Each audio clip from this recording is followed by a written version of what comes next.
পারবি তোরা কি পারবি না তোরা বিয়া করতি না মজার দল তোরা বিয়া তোরা বুড়া হইবি। এই যে এক হুজুর দেড় বেটারি হুজুর সে যে এক বিয়ে বউ থাকতে চুপি চুপি গিয়ে আরেকটা 13-14 বছরের মেয়েকে বিয়ে করে এক নাবালিকাকে বিয়ে করলো। মৌলানা রফিকুল ইসলাম মাদানী, তাকে ঘিরে এখন নানা রকমের টল, নানা রকমের বাজে মন্তব্য, ফেসবুকে লেখালেখি, এমনকি শাহবাগের কিছু নারীবাদীরাও জেগে উঠেছে। রফিকুল ইসলাম মাদানী দ্বিতীয় বিবাহ করেছেন, এতেই জ্বলে উঠেছে শাহবাগীরা। আপনারা একটা ভিডিও দেখেছেন, এই মহিলাটির মুখের ভাষা কতটা নোংরা, কতটা মানে নিকৃষ্ট, মানে কতটা ঘৃণার স্বরে এই শব্দটা উচ্চারণ করেছে। মৌলানা রফিকুল ইসলাম মাদানীকে দেয়ার ব্যাডারি বলছে। আস্তাগফিরুল্লাহিল আযীম, নাউযুবিল্লাহি মিন যালিক। আচ্ছা, রফিকুল ইসলাম মাদানী দ্বিতীয় বিবাহ করলো, তো শাহবাগীদের জ্বলে কেন? সে তো দ্বিতীয় বিবাহ করেছে। এই যে এই শাহবাগের এই মহিলাটি, সে কেন এরকম কুরুচিপূর্ণ মন্তব্য করলো, বক্তব্য দিল?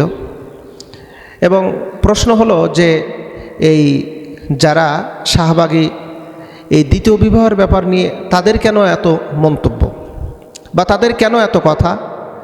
এবং নারীবাদীদেরকে আমরা লক্ষ্য করে দেখলাম, নারীবাদীরাও এই রফিকুল ইসলাম মাদানীর বিবাহকে নিয়ে তারাও জেগে উঠেছে। এখন প্রশ্ন হলো যে তিনি আদৌ কাজটা ঠিক করেছেন কিনা।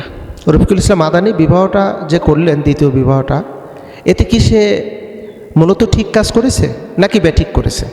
এরকম কিন্তু প্রশ্ন মানে সামাজিক গণযোগাযোগের মাধ্যমে কেউ পজিটিভ, কেউ নেগেটিভ, কেউ রফিকুল ইসলাম মাদানীকে গালমন্দ করতেছে, আবার কেউ রফিকুল ইসলাম মাদানীকে বাহাবা দিচ্ছে।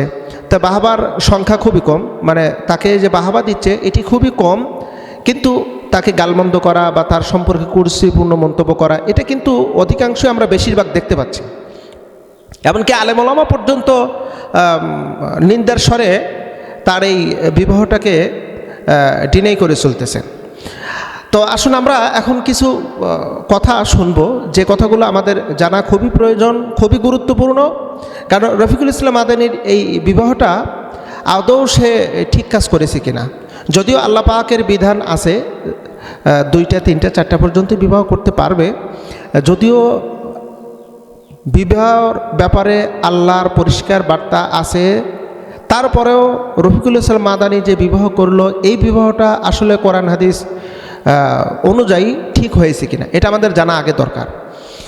আচ্ছা, এটা আমরা জানবো। তার আগে একটা কথা আপনাদেরকে মেসেজ দিয়ে রাখি, সেটি হলো রফিকুল ইসলাম মাদানী যখন বিবাহ করলো, বিবাহ করার পর তিনি কিন্তু তার নিজস্ব ফেসবুক ভেরিফাই পেজে, আইডিতে তিনি কিন্তু পোস্ট করেছেন যে আমি দ্বিতীয় বিবাহ করলাম, অর্থাৎ মাসনা বিবাহ করলাম। আমি আমার নিজেকে সংরক্ষণ করার জন্য, কবিরা গুনাহ থেকে বেঁচে থাকার জন্য আমি বিবাহ করেছি। এটি কিন্তু ফেসবুক স্ট্যাটাস দিয়েছে, মানে গুনাহ থেকে নিজেকে সংরক্ষণ করার জন্য সে বিবাহ করেছে। আচ্ছা, আমার এখানে মানে আমার প্রশ্ন নয়, অনেক ওলামায়ে কেরামের প্রশ্ন।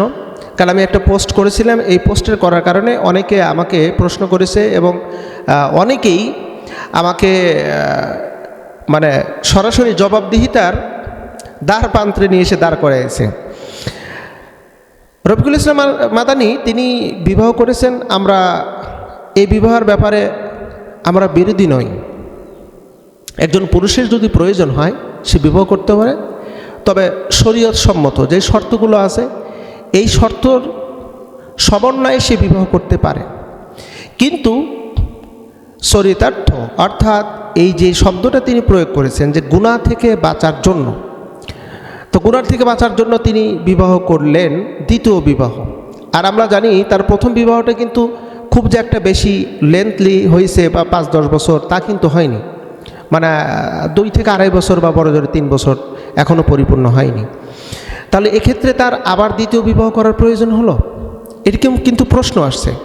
তিনি যদি ফেসবুক স্ট্যাটাস না দিতেন বা এই শব্দটা প্রয়োগ যদি না করতেন, বা তিনি যদি অতিরিক্ত ফেসবুকে দেওয়ার প্রয়োজনই মনে করে, তাহলে তিনি এতটুকু কথা বলতে পারতেন, আলহামদুলিল্লাহ মাসনা বিবাহ সম্পন্ন। এখানে কারণ দর্শানোর কোনো প্রয়োজন ছিল না, কারণ দর্শানোর কোনো প্রয়োজন ছিল না। আমরা জানি এটি কোরআনের একটি বিধান, রাসূলুল্লাহর সুন্নাহ, কিন্তু আমার দেশের পরিবেশ, আমার দেশের সামাজিক যে অবস্থা, এই সমাজের ভিতরে দ্বিতীয় বিবাহ করা বিশাল বড় অপরাধ, বিশাল বড় অপরাধ। কিন্তু আপনি ওই হোটেলে রাত কাটাবেন, এখানে সেখানে বিভিন্ন জায়গায়, সেখানে কোনো অপরাধ নেই। মানে এটা একটু সামাজিক পরিবেশ অলরেডি তৈরি হয়ে গেছে।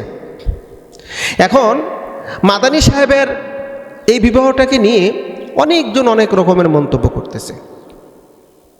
এবার আসেন, মাদানী সাহেব আদৌ কাজটা ঠিক করছে কিনা এই ব্যাপারে আমরা একটু পরিষ্কারভাবে জানব। মাদানী সাহেব বিবাহ করেছেন, তার বিভিন্নজন বিভিন্ন কথা বলতেছে। কেউ বলতেছে যে ওনার স্ত্রী গর্ভবতী, আর এই সামান্য কয়েকটা দিনের জন্য সে নিজেকে নিয়ন্ত্রণ করতে পারতেছে না, সে বিবাহ করলো। তো এখন কথা হলো যে মাদানী সাহেবের মুখ থেকে আমরা যে কথাগুলো শুনেছি, মাদানী সাহেব সে কথাগুলো তিনি সুস্পষ্টভাবে বার্তা দিয়েছেন যে আমি কেন বিবাহ করেছি, কী জন্য বিবাহ করেছি, এবং আমার ওয়াইফের অবস্থান কেমন, আমার পরিবেশ পরিস্থিতি কেমন, ইন টোটাল সব কিছু বলে দিয়েছে। আপনারা তার নিজস্ব ভেরিফাই পেজ অথবা অনলাইনে যে সমস্ত বক্তব্যগুলো অলরেডি ভাইরাল হয়ে গেছে, সেগুলো শুনলেই বুঝতে পারবেন যে মূলত মাদানী সাহেব কেন বিবাহ করেছেন। তবে হ্যাঁ, তিনি যেই শর্তে বিবাহর কথা উপস্থাপন করেছেন, এই শর্তে মাদানী সাহেবের বিবাহ করা মোটেও ঠিক হয়নি, মোটেও ঠিক হয়নি। মাদানী সাহেব যে বিবাহ করে তিনি যে জাতির মাঝে একটা বড় ধরনের একটা ফিতনা ছড়াইছে, এটি কিন্তু সুস্পষ্ট প্রমাণিত। কারণ আজকে দেখেন শাহবাগীরা তার উপর খেপে উঠছে।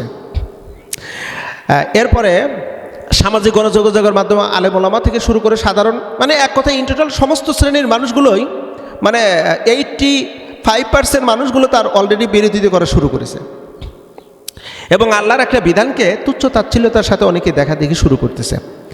তো মাদানী সাহেব বিবাহ করেছে, করুক, তার যদি একটার কাছে আরেকটা 4টা পর্যন্ত করতে পারে, সমস্যা নেই। কিন্তু যেই শর্তে তিনি উপস্থাপন করেছেন, এই শর্তে কোথাও বিবাহ করার বিধানটা ইসলামে আসেনি, বা এই শর্তের ভিতরে মানে যেই 7-8টা শর্ত বা 9টা শর্ত আছে, এই 9টা শর্তের মধ্যে কিন্তু আপনার এই মাদানী সাহেব যে শর্ত উপস্থাপন করেছেন, এই শর্ত কিন্তু নেই। প্রিয় বন্ধুরা, আমরা পরিশেষে একটা কথা বলতে চাই যে কোরআন সুন্নাহর বিধানকে জাতির সামনে হাস্যকরে পরিণত করবেন না, সে যেই কেনা হোক, এখন মাদানী সাহেব হোক অথবা সে যেই হোক বা সাধারণ ব্যক্তি হোক, কোরআন সুন্নাহর বিধানকে আপনারা জাতির সামনে হাস্যকরে পরিণত করবেন না, এটা হলো আমাদের মূল দাবি। তবে যাহারা এই বিবাহকে নিয়ে টল করতেছে, আমি তাদের প্রতি বিনয়ের সাথে বলি, খুব দ্রুত আপনারা এইখান থেকে ফিরে আসুন এবং এই টল করা থেকে বিরত থাকুন। এটাই হলো আমাদের কামনা, এটাই হলো আমাদের চাওয়া।